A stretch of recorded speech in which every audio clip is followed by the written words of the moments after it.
संतश्रेष्ठ निवृत्तीनाथ महाराज यात्रेनिमित्त लाखो भाविक त्र्यंबकेश्वर येथे दाखल होत आहेत। भाविकांची गर्दी लक्षात घेता नाशिक त्र्यंबकेश्वर मार्गावर सिटी लिंकच्या वतीनं तपोवन डेपोच्या 3 व नाशिक रोड डेपोच्या 11 अशा एकूण 14 जादा बसेसचं नियोजन करण्यात आलंय।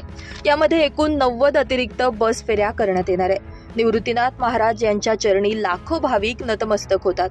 यात्रेकरता लाखो भाविकांची होणारी गर्दी व भाविकांना संतश्रेष्ठ निवृत्तीनाथ महाराजांचं दर्शन घेण्यासाठी जाता यावं यासाठी नाशिक महानगर परिवहन महामंडळ अर्थातच सिटी लिंक यांच्या वतीनं हा निर्णय घेण्यात आलाय।